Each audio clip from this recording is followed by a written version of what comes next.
પક્ષીને ઉડવું હોય તો પોખની જરૂર છે. એની જરૂર હે, પોખની જરૂર હે. પોખ વગર પક્ષી ઉડીએ કે નહીં. એમ માનવીને આગળ વધવું હોય અને આગળ ગતિ કરવી છે તો એના વિચારોના અધીન બની શકીએ. અને વિચાર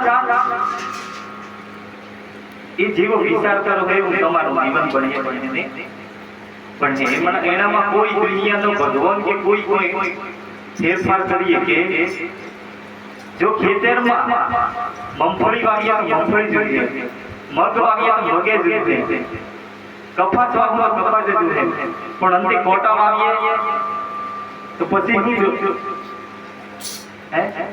પછી આપણે કપાસની આશા કરો, કોટા વાવી મગફળી નહીં વાવીએ મગફળીની આશા કરો તો હરખાઈ આવે એવી નહીં. એટલે સંતો બહુ રાડો પાડી કહે કે માનવ જીવન એ કોટી જન્મના પુણ્યથી મળ્યું તો આ માનવ જીવન કોઈ ખાઈ મરી જાય, ખાઈ છોરા છોકરી કરી કોઈ આ જીવન હેડથી લખવાનું જેવું નહીં. કેમ કે માનવ જીવન એ દેવોથી દુર્લભ છે અને માનવ જીવન એ સ્વતંત્ર છે. માનવ જીવન એ સ્વતંત્ર છે અને જે બીજા જીવો છે એ પરતંત્ર.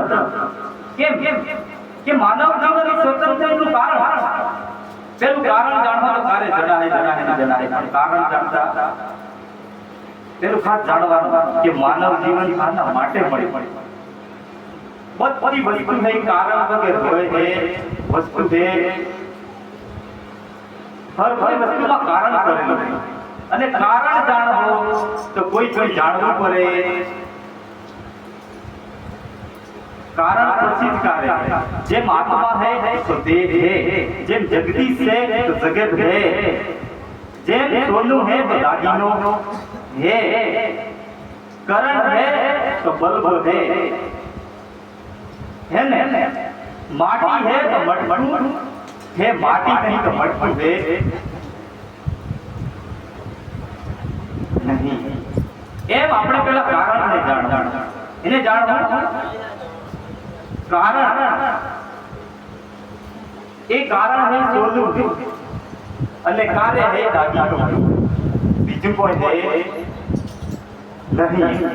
એટલે ખાસ માનવ જીવન પર કેમ કે માનવ જીવન એ સ્વતંત્ર એનું કારણ કે તમે પોતાને જાણી શકો અને પરને પણ જાણી શકો અને બીજા જીવો એ પોતે જાણી શકતા નહીં, પરને જાણી શકતા નહીં. એટલે એને હું કીધા પરતંત્ર અને માનવ જીવન એક સ્વતંત્ર છે, પોતે જાણી શકે અને પરને જાણી શકે.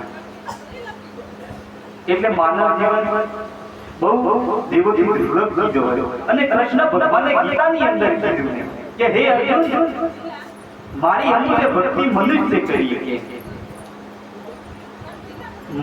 કરીએ કે બીજો કોઈ કરીએ કે નહીં. અને મનુષ્યનો જન્મ થતો, મનુષ્યનો જન્મ ક્યાં થાય? જો માતા પિતા જન્મ આલે તો હેનો આલે, બાપલા કે બીબલીનો આલે. મનુષ્યનો જન્મ થતો નહીં. મનુષ્યનો જન્મ હોય સદગુરુના શરણમાં થાય. પણ ક્યારે? જે સદગુરુ મહારાજ પ્રતિજ્ઞાનું પાલન કરાવે તો મનુષ્ય બનાય, એમને મનુષ્ય બનાવતા નહીં. એટલે કીધું હે આરે અવસરમાં જેને સદગુરુ સેવા, આરે અવસરમાં જેને સદગુરુ સેવા, વસ્તુ તો દેહમાં બતાવી રે સ્વામીલાલ, આરે અવસરમાં જેને સદગુરુ સેવા. સદગુરુ સેવે તો તમને વસ્તુ દેહમાં બતાવે, કેવું બતાવે નહીં.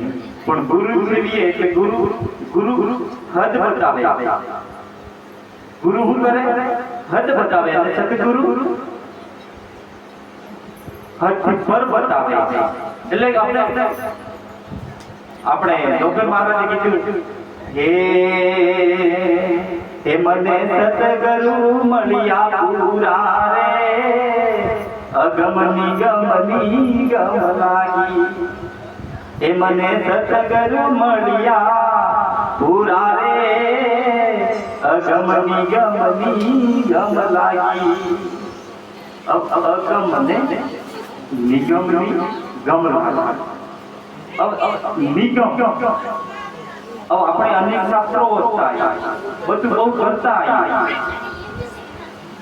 પણ એ સતગુરુની ગમ વગર એ શાસ્ત્રની નિગમની ગમ ભરેલી છે નહીં.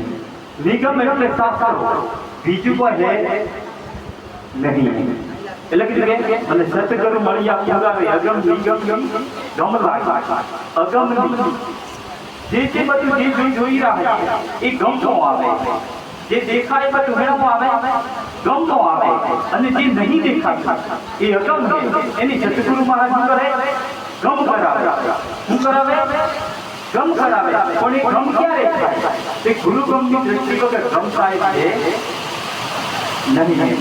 એટલે આટલું કઈ બહુ